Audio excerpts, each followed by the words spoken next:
Hello, everybody, and welcome back to another episode of the Big Bros podcast. My name is Ilan, and I'm joined by my lovely friend and co-host Jeremy. But more importantly, we are joined today by Jane Efron, otherwise known as TallnCurly. You may have seen Mr. Curly pop up on your Insta For You page for his hilarious impressions relating to everything that is Melbourne culture, or should we say, Melbourne. Mr. Curly, thanks for coming on. Very good. What an introduction. I've never been called Mr. Curly before. I've been called Curly or Tall, but Mr. Curly, that's a new one. Well, look, I'll be honest, it came naturally. I was just thinking, we got to give him a name like Mr. Curly, not just TallnCurly, but hopefully it sticks and hopefully you like it. Very formal start, Mr. Curly. Yeah, so Thanks, Mr. Vulture. it's only downhill from here. So with a lot of your videos, they tap into a very specific side of what is Melbourne culture. Can you tell us a little bit about why is Melbourne culture so funny to take the piss out of? Wow. How long do we have? Melbourne's hilarious. So I think, let's start by saying that last week Melbourne got crowned the number one city in the world according to Time Out. Yeah. Right? Who's doing the vote? So voted by 24,000 people across the world. Right. I reckon it was probably in the southeastern suburbs of Melbourne. Yep, Brighton. No, but we were genuinely crowned number one according to Time Out. And I think that is, I was partly not surprised. And I also think it's an absolute joke well at the same time. And I think that sums up Melbourne. We're a real dichotomy between being a truly wonderful city and a really confused city. And I think that's the beauty of it. And I think that's why we have a great charm. I've lived here my whole life. I love Melbourne. It's really quirky. I think it fits me really well. It has to because I live here. And I've lived in Sydney as well. And I love that place, but it's not me. Yeah. And it's just such a strange place. So I work for a company called Secret Melbourne, which is like Time Out. It's actually a competitor to Time Out. It's like Broadsheet, Urban List. Right. And so I'm the video producer there. And so I get to explore a lot that's going on about the city. So to answer your question, I got involved a lot in terms of seeing what people like about the city. And I saw that people love talking about the weather and transport in particular, those two things. And people are obsessed. For the most boring things you could talk about as well. So boring, but people are obsessed with weather and transport here in Melbourne. And so I just started running with it and people love it. Yeah, it's funny. Clint Stanaway, shout out Clint, was also a guest on the show. He made a segment about this I saw during the week on the radio where he spoke. He was tapping into the whole thing of Melbourne being crowned the number one city in the world, and he said something like Melburnians are the first people to bash their city, say what they hate about it, but also never leave this place as well, which sums up why it probably is that number one spot, because we never want to leave this place. And when we do leave, we're we miss home, don't we? Especially from a sporting lens and a restaurant lens as well, food. We've got it all here, right? Except the weather at times. The weather's been interesting lately. Is there a specific Melbourne stereotype you love tapping into? There's a couple. I live in Fitzroy. I grew up in St Kilda area, but I live in Fitzroy, and the Naarmcore culture is so fascinating. I saw someone called Undiagnosed Anthony. He's a great content creator. He did a skit recently. He was just talking to camera. He said that Melburnians have this kind of we can tend to have a bit of a victim mentality, which I thought was a really interesting dig and factual analysis of Melbourne and Naarmcore. And I love observing what that culture is and where it's come from. And it's really prominent where I live in Fitzroy. Right. Relative to the South, which, I sometimes play a Pilates girl on my channel. And that's more adjacent to Sydney. Yeah. It's the girl with the coffee cup. She's funny to us. She takes herself really seriously and probably uses Dettol when she goes to the north, if she ever goes. Yeah. So we have a lot of personalities in our city, but I think when we think of typical Melburnians, it's people with shorts below the knees, ripped t-shirts. They try to look homeless, but they're definitely not. They probably went to Xavier. Yeah. Let's be honest. And is that the typical? Because I was going to ask next, for those that might not know what Naarmcore culture is listening. What are the 5 ways you would describe, or maybe let's narrow it down to 3? How would you best describe Naarmcore in 3 to 5 points to someone who doesn't know? What is Naarmcore? I don't even know if chat could answer what is Naarmcore. What is Naarmcore? Okay. Naarmcore it's a fashion. It's a style.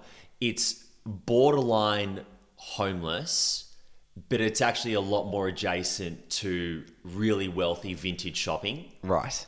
It's Y2K. Yep. It's Gen Z. I think it's born out of COVID. Yeah. Yes, that's a good I think it's point. something that's come from COVID. COVID was a really interesting time. I actually was in Sydney. I wasn't in Melbourne, but that was a really tough time for a lot of Melburnians. And so I think that kind of that drove a sense of victimhood, and we got done by this. Oh, absolutely. And the world is shit, and everything is shit, and there's graffiti on my wall, and it's actually really cool, but it's grungy, and I'm grungy now. Even though I went to Xavier. So fuck you and fuck this shit, because I'm gonna look like I've had a bit of a tough life, because it actually looks kind of cool, and it does. Yeah. And it's annoying because it actually does look really cool, I reckon. That's probably the best description of Naarmcore. I hope that people use this, because I think that could be in the Oxford Dictionary for Naarmcore style. That's the best, That I think, paragraph. description. What do you reckon? Oh, absolutely. But something else about that as well that I reckon is a key point is people that don't necessarily, let's say, dress or act Naarmcore. I reckon there's a little bit of them that eventually start to experience it in their life. It eventually starts to creep into how they dress and how they act. And I'm going to use our man Ilan over here as an example, because here we have Ilan. Hear me out. Yeah, appropriate response, Jane. I don't. Because here we have a man who has always dressed in, plain white tee, skinny jeans, and like a Stan Smith type of shoe. Like the most non-Naarmcore thing you could possibly wear. Pre-COVID Melbourne fashion, potentially? Pre-COVID. But now, I mean, we can see this man has just returned back from Japan, and this has been something creeping in. Baggier pants for him. Baggier pants, baggier oversized shirts, and wearing Salomons. This is a new Ilan, and it just shows that the Naarmcore will eventually attack you. It will eventually come. I don't know. I reckon It's not a conscious decision to be dressed like that, but I think maybe you're right. Maybe it's something in the air. It's more contagious. You're more incentivized to buy it because everyone else is wearing it, and you don't want to be the odd one out. Yeah. But we'll see. Yeah. I think that's a really that's really interesting, because Naarmcore was, and it probably still claims to be niche and interesting and, avant-garde and against the grain. But, it is the modern thing. It is the thing that everyone in Melbourne is trying to do. Absolutely. And it's probably the thing that people in Perth are trying to do a little bit as well. Actually, I went to Adelaide a few weeks ago. People are not doing Naarmcore in Adelaide. Let me tell you that for free. Like, it is a completely different place. Like, What are they doing? I could talk about Adelaide later, but like, holy cow, what an environment Adelaide is. It is like 30 years back in time. Oh, wow. Like, I swear I stepped back into the 1990s with iPhones. Dude, It's extraordinary. I actually love it. I'm obsessed with it. It's like, Maybe it's that'll such be an the new interesting cool. place. Well, Peter Malinaskaus, Yeah. can't pronounce that last name, but he gave you a shout out essentially. You gave a good plug for Adelaide, unintentionally. Not a good plug. I did make a video when I was in Adelaide saying you guys should come to Adelaide if you're feeling a bit down about Melbourne, because it gives you a really healthy bit of perspective, because there is nothing going on.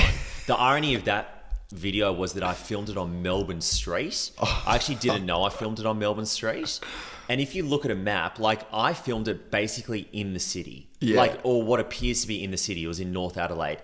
The amount of people who were attacking me, mate, you're that far out of the city. You're in the suburbs. You don't know shit. Go back to Melbourne, you fuckhead. I was on Melbourne Street as well. That's even funnier. So Peter's social media person took that video and made it into like a magnificent promo, saying, using my voice, come to Adelaide, and then using all the great things that they've got. Adelaide Fringe, gather round. Yeah. There's a women's festival, I think. Probably something to do with wine as well. Yeah, probably. Anyway, they did a fantastic job. So maybe I'll go over to gather round and say good day to my mate Peter. Oh, awesome. And speaking of your voice and using voiceovers, talk to us about the shit news impressions, because that's something that would you say was probably one of the first things that took off for you on the social media page? Great homework. Very good. It is. Yeah. I almost didn't post that video. So for people who don't know, I did a video maybe 7 months ago where I impersonated a news anchor. And I almost didn't post the video because each video that I make, there's a part of me that thinks it's freaking brilliant and a huge part that thinks this is ridiculous and only I love it. And I think that's part of the magic. And I almost didn't post that video. I decided to post it and it did really well. And so I started this character of a news anchor and talking about the ridiculous things that Melbourne has to offer. But the video went something like, is it just me or do all news reporters speak like this? Right? And so I ended up by saying TallnCurly, shit news. And I think that came from somewhere like in my deep memory, because my dad listens to news constantly. And so I'm very used to the news anchor voice. And it's just I've always found it quite perplexing that they talk like that. Yeah. Do they sit at their dining table and say, darling, I have had a truly lovely day. Now, can you pass the beans? It's just like bizarre. Like, how do we accept that is a normal way of speaking? We sit in front of our stupid television every night and just let these people talk at us like that. And we go, yeah, that's normal. Yeah. That's fine. Yeah. No, it's not. It's insane. but I love it. And maybe that's the reason why it captivates the reader or the listener's attention, rather, because it sounds so bizarre and it sounds so quirky. I wonder if they all said, you know what, guys, time for a switch up. Let's try a new voice now. Let's try a new voice. And it went global and they all did that thing. And they rolled with that. That would be pretty funny as well. I swear, when I've gone overseas and I've watched news there, they don't have that sort of tonality to it. I think that's a uniquely Australian thing, potentially. I feel like even in the US, they're almost somewhat neutral when they announce the news. It's true. Going back to your doubts potentially of posting that video, do you get that feeling a lot where you've recorded something and you're like, gee, this is really, really good, but it could potentially offend someone. This may not be my best work, or it might not even be like kind of in alignment with what people view me as. A, do you get those thoughts from time to time? And B, if you do, how do you overcome it before posting it? All the time. Like that is the battle. That is the battle of socials. It is the most public. You hope it's the most public thing that you do, if you want good exposure, and I think a lot of creators, including myself, you create things which you hope they appear off the cuff. You hope that they appear very casual, and a lot of the time they are. And as you get more experience, they do become more casual, and you find your own voice. But a lot of the time they are quite curated, and you do think about it a lot. And before posting it, it's a very intentional thing. I'm going to sit down with my phone. I'm going to look at this video. I'm screaming into my phone, and that other people are going to see it. And there is this like beautiful tension. Well, I say it's beautiful now, but a lot of the time it's just pure tension between, like I was alluding to before, this is great and I'm going to get wonderful feedback and it's a lovely thing that I can share with people. And what the hell am I doing with myself? I'm saying something that doesn't really quite make sense. People are going to judge me. I'm judging myself, and it's just a really strange thing to do, and it's extremely vulnerable. Yeah. But I guess on balance, it's positive. Otherwise, I wouldn't keep doing it. Yeah, and because you enjoy it, so it's coming from that intrinsic lens, isn't it? So you get that satisfaction from it. But one thing I feel like that is also, it's actually crazy how it can play on your emotions is the view count, is the like count as well. Because like you said, you were wondering before, like if I post this, do I just think it's funny? Is it really funny? Are other people going to like it? But you could post that video and it could go one or two ways, right? And if you feel, and if that video garners a lot of attention, you feel like a fucking king, don't you? But if it garners like no attention, you doubt yourself, don't you, after that video, whether it was funny, whether you just, you did something that others don't like, but you like it, but that's kind of weird, right? So how do the likes and the view counts, how does that play into your mind when it comes to viewership or when it comes to posting rather, or do you just care about what you like? I would love to say that I only cared about what I like. I think people have asked me before, do you post stuff that only you like, or do you post stuff that other people will like? Like, of course I post stuff that other people are going to like, that's what I try and do. Like you have to play into that. Sometimes I make stuff that I really like, but I know it's not going to hit, so I don't post it. But to answer your question, I'm in an interesting space at the moment. I have been for a while, where I actually don't look at the view counts or likes, basically at all. Really? Yeah. Why's that? Because, for a bit of context, as you know, Ilan, I used to be a psychologist. I still technically am registered as a clinical psych. And that's been a really interesting journey, which we'll talk about. I used to work in a gambling clinic in Sydney, working with people with gambling addiction. And I think what I've observed, I've never really gambled myself, but the experience of looking at views and the performance of videos is not dissimilar at all to the experience of someone who's addicted to gambling. The experience of engaging in social media in a very intense way, which triggers reward within you, and is really attached to your identity, is very similar to gambling. And so I think I'm acutely aware of that, because it's your life, it's my life, it's my identity. Even though I try and separate what I do online from my identity, it is like intrinsically linked, because people ask me how it's going, because that's what they know about me. And so when I post a video and it does really poorly, that affects me. When I post a video and it does really well, that affects me. And the reality is that life just lies somewhere in the middle. And I know how it's going.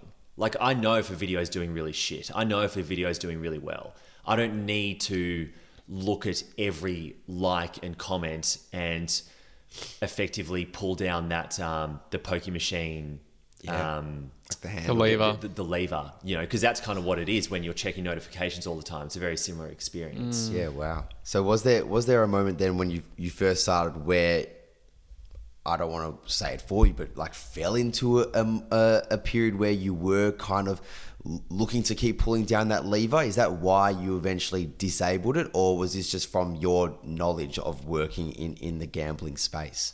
Yeah, I should probably say, like, I'm still like totally addicted. I should like make that clear. I think I do it because I'm so conscious of like how attached my brain is to this. Yeah. And I find different ways to analyze it. So whether it's like the follower count or whatever it might be, but like there are so many different metrics on socials that you can get attached to. Yeah. So I just try and like reduce that basically. But I hope there will come a time where I can look at it and it won't affect me so much. But for the moment, I know it does. So I just try and just kind of ignore it a little bit, and I just feel like I'm more even in my temperament. Dude, I gotta be honest, I struggle to know when to take you seriously, just because you went on like a very serious kind of dialogue there, and then you switch it to, yeah, but I'm full on addicted.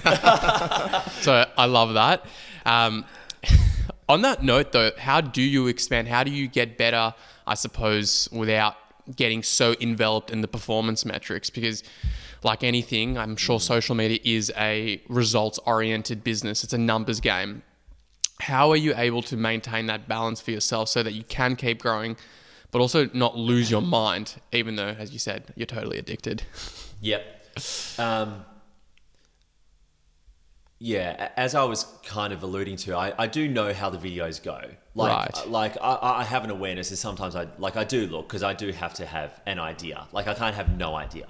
So, but I guess what I'm saying is like throughout the life of a video, I try not to track it. Sure.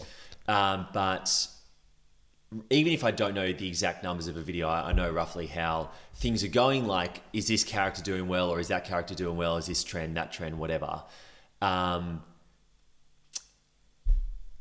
Yeah, I think I just try and like play it all at face value. You know, like if this is something which, and just trust my intuition. Yeah. Right. You mentioned before that this is almost inextricably linked with your identity now. And for a lot of people, you go to a dinner party, right? They ask you what you do. That's usually one of the first things they ask you. And you say, I'm a lawyer, I'm a doctor, I'm an accountant. But for you, because before this, you were maybe Jane the psychologist, but you were more than just that, you know? You weren't just the psychologist, you were Jane the person. How has the identity switch been going from that space to a content creator space? And, you know, what's almost been like the response from your friends, from your closest? It's really weird. Basically, I went from the most private job in the world to the most public. So as a psychologist, as you know, Ilan, we speak to people, you do incredibly intense, meaningful work, and no one knows about it. No one knows how you perform. You could be talking the utmost amount of shit in there, and I probably did, right? And yeah, it's just like because of the confidentiality piece and you know, just how private and personal it is to be a psych. And now I've transitioned to having a public persona where everything I do is analyzed by people. And so it's really strange because it is actually something that I do in private. You know, like I scream into my phone in my room or like just by myself on the street like a freaking nutcase, just and then all of a sudden people come up to me and they say like, I loved your video. I'm like, how did you see that? Like I was just doing that over there. So I still kind of like struggle to get my head around the fact that like people see what I do, you know, because like people never comment on like how my breakfast is going, but my breakfast has been like fucking consistent for years, man. But no one knows that. Right? What is your breakfast? Muesli. Good muesli. Nice. So Melbourne of you. So yes, when I was a psych, no one would really ask me how my job is going. What do? You're a psychologist. Cool. What else do you like to do? Like, and that's fine. Like that's lovely. It's not a shared experience. And, you know, now people know about what's going on for me. And at least at this point, it's at a stage where it's like, it's really positive and it's lovely and people can engage with it and they have their own comments. So, yeah, it's nice. It's awesome. Was there ever a part of you that wanted to, or hoped that you would get to this stage where the side hustle eventually became the thing that you could actually turn your attention to and be like, fuck, like, yeah, I want to actually pursue this as my career now? And if so, did you ever have a moment of like a sunk cost fallacy as well, where you're like, but I also did a whole degree that took me 7 years and I invested so much money and time? How did you balance that, chasing the side hustle, but then also saying maybe goodbye to the thing that you did do and you associated with for so long? It's not an easy thing. My journey is basically that, like, long and short of it is, like, I've always loved theatre. I've always loved acting. I didn't do it a whole lot as a kid, but I did it enough. I did drama in year 12. I did a bit of theatre when I went to uni. I did an arts degree. I did psych and media. I did them alongside each other. Loved them both. Was going to go down the media route. Did a bit of journalism, interning, and I just felt like it wasn't for me at the time. I probably could have expanded my mind. And as a young kind of like 20-year-old, like I was searching more for security and meaning as well. And so I went down the psych route. And like you mentioned, like it is a hugely expensive and long route to pursue being a clinical psychologist. I think it was like, how long is it, Ilan? Did we say 6 years? 6 years. Don't say 6, 7. 6, 7 years, something like that. 3 years of an undergrad, honours, 2 years of masters. I also did an honours in media as well in between there. So like there was a lot of study. And when I became a psychologist, when I got my registration, I felt like I had the freedom to look at the creative part of my personality more, because I don't think I felt like I had the safety of that before then. And maybe that's just like a product of my personality or my environment. I can't be sure. But I started exploring that. I did some plays, which I loved, and I can talk about more. And I started doing some like TV commercials and voiceovers and that sort of thing.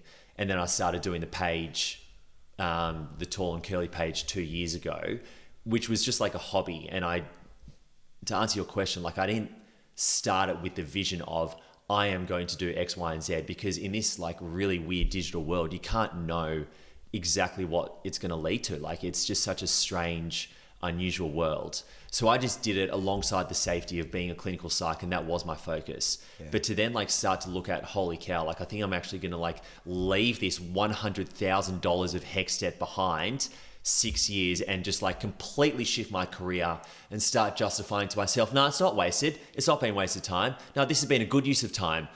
No, it fucking hasn't. Well, like I still think it has, but like I wish I was doing what I'm doing now like 8 years ago. Yeah. But I wouldn't have been doing it the same way as I'm doing it now. Oh, yeah. Right. I mean, it had to have worked out one way, and potentially the avenue that was afforded to you after finishing your clinical psych degree probably wouldn't have been afforded to you 8 years ago. I mean, Insta Reels, TikTok, I think it just wasn't, in its, it was almost in its infancy, I think 10 years ago. I could be wrong about the dates. At the same time, how do you reassure yourself? It's probably a bit easier now than it was maybe when you first started posting. I mean, it's constant. Like the reassurance, the need for reassurance is constant. Like it's still a vulnerable space. Like it's not like I'm a big creator that's, like got podcasts and this, that, and the other. Like I'm still like in my infancy, but I think I'm someone who likes risk. Yeah. I'm someone who likes challenge. And even though I sought safety in my early 20s, it's not really my personality. Wow. Yeah, I was going to say, that is so funny to hear you say now that you're someone that likes risk when you were someone 8 years ago that wanted security. Just the complete dichotomy there is funny, but it's also so relatable to me, to you as well, Ilan, and probably to the listeners, a lot being between that, 18 to 35 age, where you finish school, you go to uni and you look for security. Your friends want something that secures them for the future. Your parents want you to have something that is going to secure you for the future. So you end up just playing the safe card, don't you? And I feel like, I can relate to that too. I mean, that me having a profession, you having a profession, Ilan, that does give us the security, right? But it gives us the security to also go out there and chase that creativity, because that creative pursuit and passion. Because like you said, I feel like when you do start working, you lose that creativity, you lose that essence of what it is to like be a kid again, go out and explore, take risks. For us, it's that. It sounds like for you, it was that as well, with the TallnCurly page, with the voiceovers. So do you reckon like our mindset should shift now? I mean, should 18 to 22-year-olds, should their mindset shift from security to almost being a bit more adventurous and risk-taking? What do you reckon? Hard to speak on behalf of all people of that age. And I think it's also very easy for me to speak in retrospect as well. Sure. Because, someone asked me, what advice would you give to yourself at that age? Would you say, just like go to NIDA and be an actor? Like I would love to say that, but like it's a really tough, vulnerable time when you're, 18 to 24, you're trying to figure out who you are. There's the expectations of your family and your community and yourself and your idols on you. It makes me think of the circle of security, like the child who leaves feels safe enough to leave, so they can take risk because they know that they have the safety base of their home and they'll eventually return home. And I think it's okay to seek safety. I think that's really important. I think it's really important to seek foundation in who you are and a sense of security. And like, even if that means like pursuing, like, I don't want to sit here and say like, everyone who's listening to this podcast, just go out there and be an artist and take risks and life doesn't matter. Like, no, like life isn't like that. And like my life isn't like that, you know? I think it's really important to have a stable foundation and a base to allow you to take risks. Yeah. I think it's, you know, it would be great if we were all Heath Ledger and John Lennon, and we could just, you know, have the insane talent of being able to pick up a guitar or a film camera and we know we're going to explode and that's our security. But the truth is, like, most of us are just like sit in that like average range. Yeah. And we're doing great. And we also need a stable foundation, and life is vulnerable. And also at the same time, if you want magic, you need to test yourself and take risk. So there's that dichotomy. That's a very refreshing perspective to hear, because I think a lot of creators suffer from survivorship bias, and they believe that because they made it and they were consistent, everyone else can make it as well, and that's just not based in reality. So I really appreciate that you said that you need to have some sort of foundation, because life is full of fragility, it's full of vulnerability, and you need something to return to if shit hits the fan. Yeah. For you, though, going forward, is the idea... I'm like shifting back into the work, because you mentioned that you've also done theatre as well. Is that something that you still maintain? Like the acting I'm not doing gigs? it at the moment, but I'd love to do it moving forward, yeah. So tell us a bit about kind of your past playing in plays. Like, what's the genre of plays? What's the diversity of characters that you've acted out? The first play I ever did was a play called Holding the Man.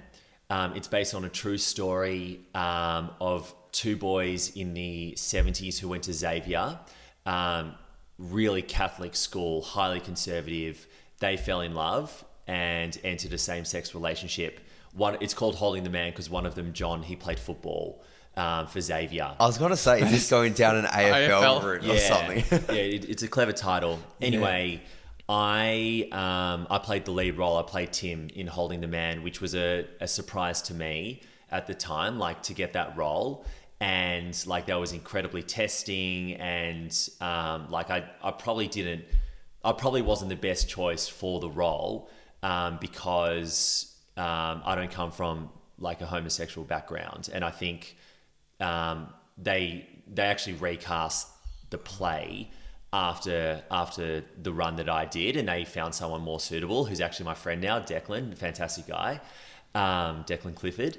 But that was an amazing, like a really wonderful experience. Like, that was a baptism by fire for me. It was at Chapel Off Chapel. It was in 2022, so straight after COVID.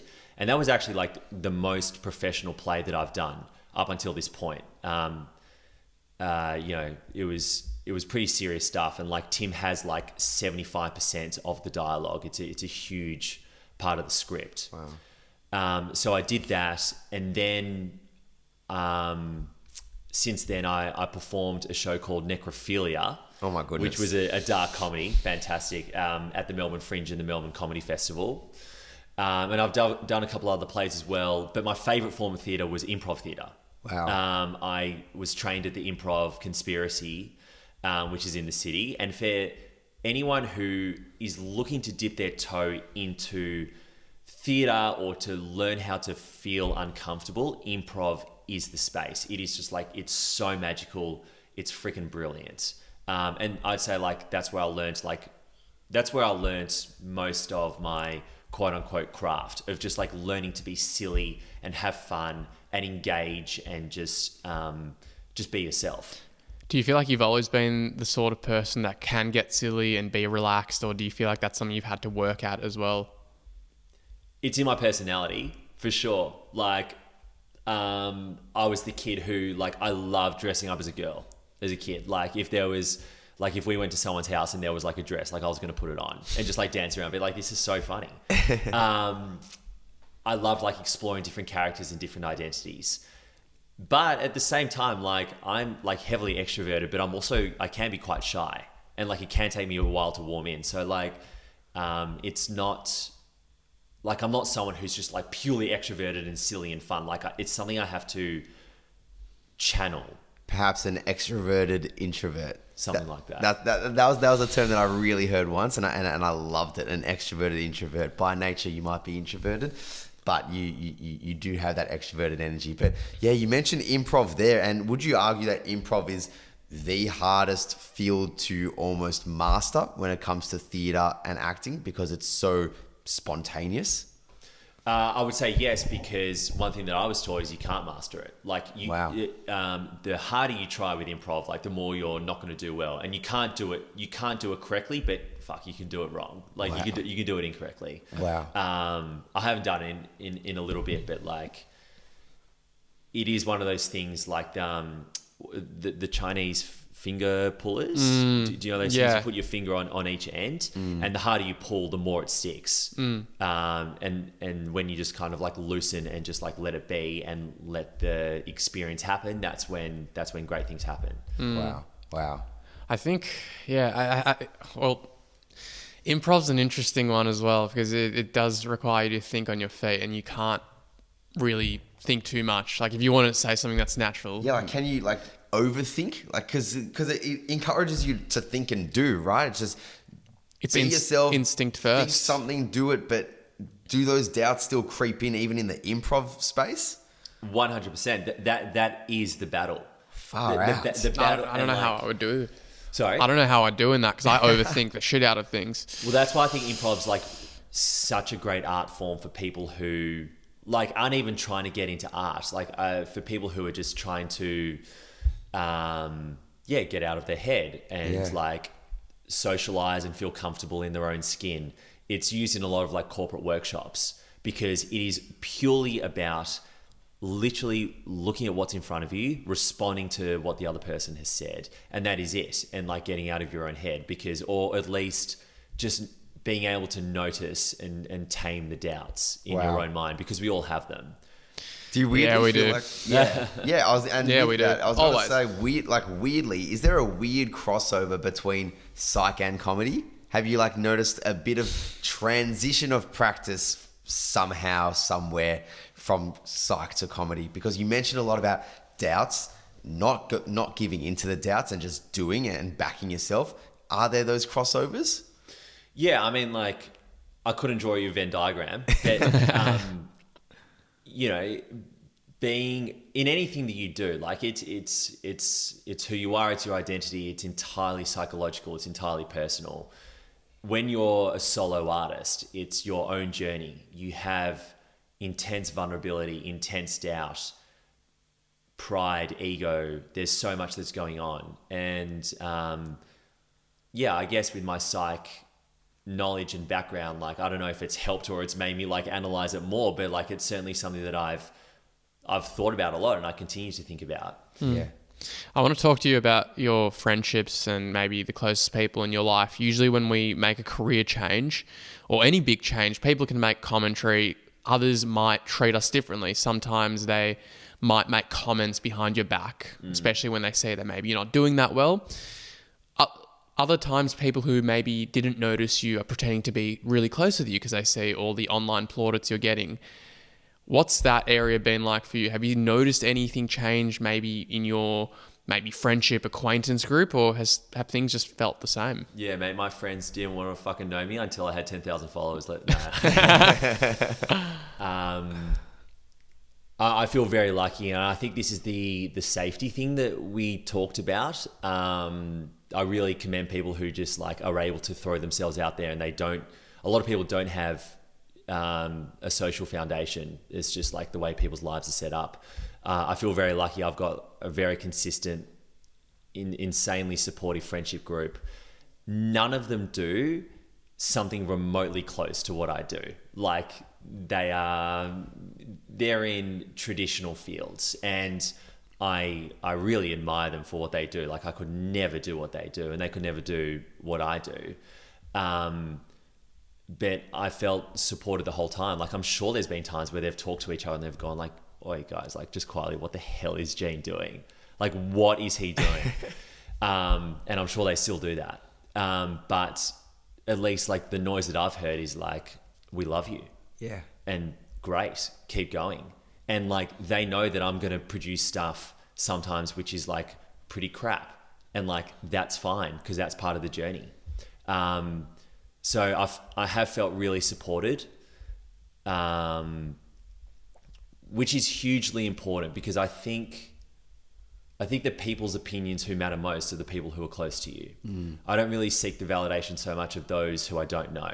When someone sends me a message saying like, I love your videos, or your videos are really shit, like that doesn't affect me in the same way as if, you know, someone close to me were to say something. Yeah. Like if my mum, for example, if she sees a video and she goes, yeah, okay, that was all right. Like that really stings, because I know that my mum knows me better than anyone. I know that she understands my craft better than anyone. And so even her, I can hear the judgment in her voice and her support at the same time. Wow. So it's something that I think, I try not to rely on for validation, but it's just something that you can't help as a response. What about the validation from yourself though? Because you mentioned there the support from others, the closest people to you in your life.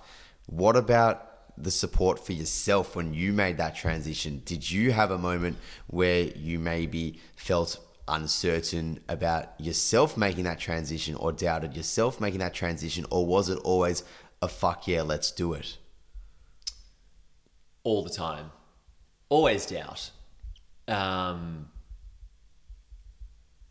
It's constant. I think the skill for me has been able to hold the doubt. Wow. You know, like the doubt's not going to go away. And I think I learned that through theatre, or like through being a psychologist. And, you know, you would know, Ilan, it's that noticing piece. It's that, it's not trying to get rid of thing. Yeah. You know, we're not trying to get rid of difficult, unhelpful, unpleasant thoughts, emotions, experiences. It's about holding on to them, holding on to that doubt. And it's useful. The doubt is useful. If I didn't have doubt at all, you know, I'd post like the most horrific stuff. So it's socially needed. Yeah. Right. But at the same time, there are parts of it which are unhelpful, which hold me back. So I think the skill is just like trying to nurture it, and seeing it as something that is helpful, and realizing when I can pick it up and when I can put it back down. I feel like it's an inbuilt healthy mechanism to have. You're right. You need to have some sort of detection system that tells you, nah, this is crap. You can't post this. Otherwise, you just be posting everything. There'd be no filtration. Is there anything that you'll never post because A, you don't want to get cancelled, B, you don't want to piss off a certain demographic of people? Like, what's your rule of comedy? Love that question. The thing I always try and say to myself is just be joyous. Like just bring joy, and be tasteful. So, you know, controversy really works for some people. For some people, I'm thinking of, let's take Dan Gorringe, for example. Yeah. Okay. Love Dan, does some fantastic stuff, and he works really well, or cane cords to stay on in the football realm. They work really well in that space of towing the line and pushing the line and pushing the envelope, and it gets fantastic engagement and it works really well for them. I would do that so badly. It's just not my brand. I would fumble. It would be really clunky. It's not something I do well. Having said that, there are times where I've posted and the magic can happen from getting close to being controversial. So making the video about Adelaide and talking about Adelaide and saying that it's a ridiculous place and no one goes there, that is probably like as far as I will go, at least at the moment. Maybe because like my detection is just like way too strong, and I'm just like quite scared as a person, and I just like seek social validation so much that I wouldn't want to piss anyone off. But that is where like great things can happen. But I think my threshold is quite a bit lower than most people, and it doesn't really suit me. So I just try and bring joy, to answer your question. So you wouldn't do like the Elliot Loney type videos where he parodies people, and, you know, there's a genuine risk there. Like, people find it funny, but there's a huge risk that he attracts a lot of blowback and people will want to not cancel him, but shit on him. So it doesn't sound like More that's your style of comedy. You want to bring joy to others and maximize that, not Yeah. polarize people, I suppose. Elliot Loney's an awesome example. The stuff he does of Kelly Holiday, so many people find entertaining. He gets incredible engagement on both sides of the spectrum. He's tapping into a magnificent, difficult discussion that people are having at the moment. And he does it through comedy, and I love that. I don't think it's something I would do well. Fair. You know, like I just don't reckon it's something that I would do that well. Like it's easy for me to shit on the weather. Yeah. You know, like that's fine. And I think also shit on myself as well. Like I find it much easier to be self-deprecating than have a go at someone else. Yeah, and so elite that you know your craft as well, because I feel like so many people out there, not just in the comedic space, but just on social media, maybe try to be someone else or try to, embody something that they've seen. So, you know, I'm sure there are people out there trying to be the next Elliot Loney, but it might just not work. But you in this instance, you're like, you know what, I'm actually not going to try to do that. I'd be shit at that. I'm just going to focus on myself, and that's a really refreshing perspective to hear. But yeah, before we finish off, I mean, you spoke about trying to bring really joyous content, and that's your line of posting what you try to do. On being joyous, we like to end off with a question where we ask our guests a sweet spot, and we can see these gorgeous chalky muffins sitting here. Shout out to your mum. A bouquet of muffins sitting on the table, and we ask our guests, what is a sweet spot for you in your career? Maybe something happening recently for you in your life. Just a really good moment that you can talk to us about and talk to your fans and listeners about. A good moment. Good moment, or a great shift maybe in your career, or just a really nice thing that you can reflect on that's happened for you in maybe recent times. Can you give me a moment? Yes. Of course. Because I want to answer this well.